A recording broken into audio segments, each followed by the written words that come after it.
गोमती ने देखा कि सुबह के 5 बज गए हैं। वो जल्दी जल्दी उठी और मंडी जाने के लिए तैयार हो गई। उठ गई गोमती? हाँ, और सुनो, मैं सब्जी लेने मंडी जा रही हूँ। तुम ब्रेड और दूध बंटी को बोल देना, ले आएगा। चाय ब्रेड खाकर ही दवाई लेना। हाँ हाँ ले लूंगा, तू भी ध्यान से जाना। गोमती का पति किशन बीमार रहता था, इसलिए घर का खर्च चलाने के लिए गोमती सब्जियां बेचने लगी। गोमती सुबह सुबह की ताजी सब्जी खरीदने के लिए बड़ी मंडी जाने लगी। गोमती ताजी सब्जियां खरीद कर लाती और बाजार में ताजी सब्जी का ठेला लगाती। सभी ग्राहक जानते थे कि गोमती बड़ी मंडी से ताजी सब्जियां लाती है, इसलिए सुबह सुबह गोमती के ठेले पर सब्जी खरीदने के लिए ग्राहकों की भीड़ लग जाती थी। 1 किलो आलू, प्याज, टमाटर और हाँ आधा किलो करेला, भिंडी और अरबी भी कर दो। 1 किलो खीरा निकाल देना। हाँ हाँ, अभी कर देती हूँ। तभी एक औरत गोमती के पास आती है जिसका नाम मेघा था। वो गर्भवती थी और सुबह सुबह टहलने के लिए निकलती थी। मेघा का नियम था, वो गोमती से ताजी सब्जियां लेती हुई ही घर जाती थी। गोमती, मैंने तुम्हें कच्चे आम बोले थे, लाई हो क्या? हाँ हाँ मेघा दीदी, आपके कच्चे आम मैंने पहले ही अलग ले लिए थे।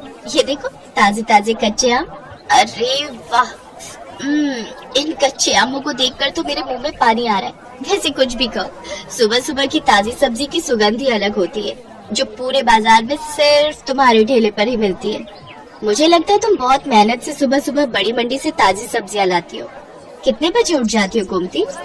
मेघा दीदी, रात को देर से सोती हूँ और आप तो जानती ही हो बंटी के पापा की तबीयत ठीक नहीं रहती। पूरे घर का काम देखना होता है, फिर सुबह सुबह मंडी निकलती हूँ 5 बजे उठकर। उसके बाद घर जाना ही नहीं होता, सीधे यहीं आ जाती हूँ और ठेला तैयार करती हूँ। और कोई सब्जी चाहिए दे दूं क्या? और आज आप अकेले आए हो? अक्सर तो आपके साथ अमर भैया होते हैं। हाँ, अमर को कुछ दिनों के लिए ऑफिस के काम से बाहर जाना पड़ा, आ जाएंगे बोल रहे हैं। वैसे मैंने माँ को बुला लिया है, अकेली होती हूँ ना घर पर तो मन ही नहीं लगता। एक काम करो, मैं तुम्हें सब्जियां बता देती हूँ, क्या तुम रोजाना मेरे घर पर ताजी सब्जियां दे जा सकती हो? अब चला नहीं जाता, पूरा टाइम है ना इसलिए। हाँ हाँ, आप चिंता मत करो मेघा दीदी, मैं रोजाना सुबह सुबह की ताजी सब्जी आपके घर पहुंचा दिया करूंगी। इस हालत में आप अपना ख्याल रखो और किसी भी चीज की जरूरत हो तो मुझे वो भी कह देना, मैं ला दिया करूंगी। मैं तो बड़ी मंडी जाती ही रहती हूँ। बहुत बहुत धन्यवाद गोमती, नहीं तो आजकल इतना कौन करता है। ठीक है, अब मैं चलती हूँ, ये मेरा फोन नंबर है, मैं तुम्हें सब्जियां बता दिया करूंगी, तुम पहुंचा दिया करना। ठीक है दीदी, इसमें अपना नंबर आप खुद ही डाल दो, मुझे डालना नहीं आता। हाँ हाँ लाओ। मेघा अपना नंबर गोमती के फोन में सेव कर देती है और उसका नंबर भी अपने फोन में ले लेती है। मेघा गोमती को फोन पर बता देती थी कि उसे सब्जी में क्या चाहिए। हेलो, हाँ मेघा दीदी, ठीक है, मैं अभी ठेले पर पहुंचूंगी ना तो पहले आपकी सब्जियां ही अलग करके दे जाऊंगी, उसके बाद ठेला लगा लूंगी। ठीक है गोमती। तुम्हारी ये सब्जी वाली बहुत अच्छी है, बेचारी रोजाना सुबह सबसे पहले तुम्हारी ही सब्जियां अलग करके दे जाती है। इसकी दी हुई भिंडी मैंने कल काटी थी, एक भिंडी खराब नहीं निकली, सब ताजी कच्ची कच्ची भिंडी थी। हाँ माँ, बहुत अच्छी है गोमती, पर बेचारी का पति बीमार रहता है, 3 छोटे छोटे बच्चे हैं, अकेले ही सब्जी बेचकर घर का गुजारा कर रही है। गोमती सच में बहुत अच्छे स्वभाव की थी, ये बात मेघा और उसकी मम्मी जानते थे।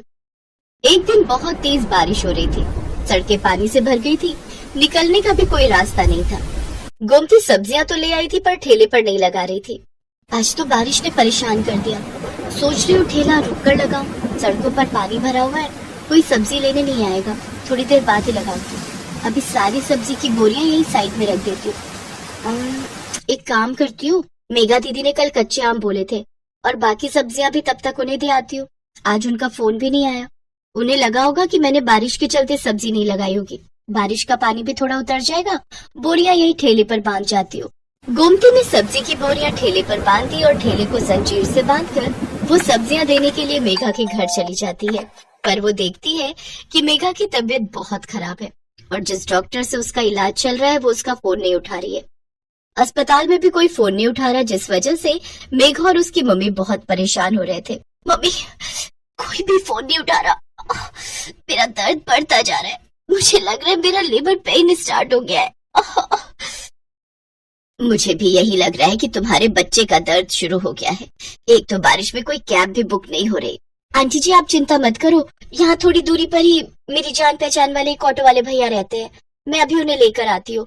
मुझे लगता है आज बारिश की वजह से वो काम पर नहीं गए होंगे। गोमती उस ऑटो वाले के घर जाती है जिसे वो जानती थी। बारिश की वजह से ऑटो वाला भैया आज काम पर नहीं गया था। गोमती के कहने पर वो अपना ऑटो निकाल लेता है। वो सब मेघा को अस्पताल ले जाते हैं। गोमती मेघा की मम्मी के साथ वहीं रहती है। बारिश भी अब रुक चुकी थी, पानी सड़कों से उतर गया था।